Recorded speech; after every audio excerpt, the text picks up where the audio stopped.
The best $2 you can spend on an RPG right now does not involve buying some crusty mobile port or opening the 87th loot box in Genshin Impact, but instead getting your hands on a forgotten gem from 2006, where the main combat mechanic is kicking people directly into medieval death traps. Dark Messiah of Might and Magic is a first-person action RPG developed by Arkane Studios. Yes, that Arkane. The same folks who made Dishonored and Prey. But before Dishonored ever let you blink behind someone and stab them in the spine, Dark Messiah was already experimenting with immersive combat, environmental kills, and chaotic player-driven gameplay. It worked so Dishonored could sprint. This game has better kicking mechanics than FIFA. You can kill a man by throwing dining room's worth of furniture at him, lighting him on fire, and then kicking him out a 4-story window. That's not a joke, that's literally a core gameplay loop in the game. Dark Messiah uses Source Engine, like Half-Life 2, but instead of gravity guns and combined soldiers, you get swords, sorcery, and spike walls. Combat is very fast and dynamic. You can absolutely dominate the environment in this game. If you want to kick an orc into a pit, you can do that. If you want to cast ice magic on the floor so goblins skate to their deaths, you can do that. You can drop chandeliers on skeletons. You play as Sareth, a wizard's apprentice sent to retrieve a mystical artifact known as the Skull of Shadows, because of course it's called that. Along the way, you'll learn about your ancient lineage, get chased by a psychotic demon, and repeatedly get offered an unholy alliance with a literal succubus who lives in your head.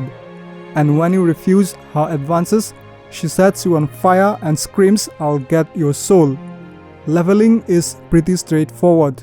Complete objectives, gain skill points, and specialize in combat, stealth, or magic. Stealth is great until it is not. Magic is flashy until you run out of mana. But the game lets you adapt. It's a game where you can play smart and experiment with your options. Let's talk about the physics. This is where Dark Messiah becomes a playground. The Source Engine physics are glorious, and the environmental design encourages you to abuse every barrel, spike, ledge, or flame. This game lets you be creative.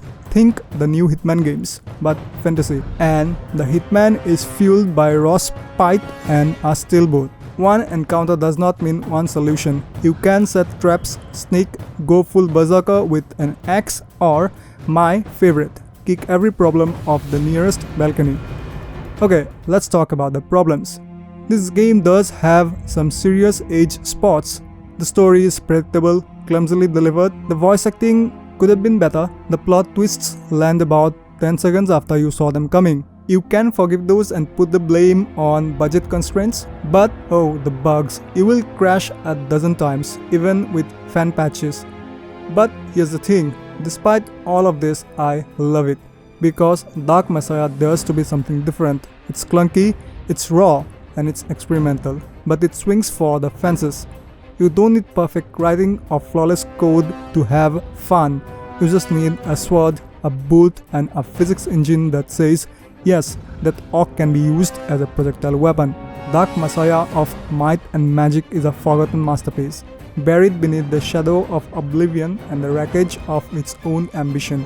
But for $2, you are getting a game that still does first-person melee better than most AAA releases today. It's not perfect, it's not polished, but it's brilliantly unhinged. If you want a chaotic fantasy bar brawl of a game where magic, physics, and medieval mayhem collide, then spend the price of a vending machine snack and go experience Dark Messiah. Thanks for watching. If you enjoyed this brief dive into this forgotten RPG gold, give the video a like and maybe kick that subscribe button directly into a spike wall. And let me know in the comments what hidden gems you think are worth your $2. I'll see you soon. Bye bye.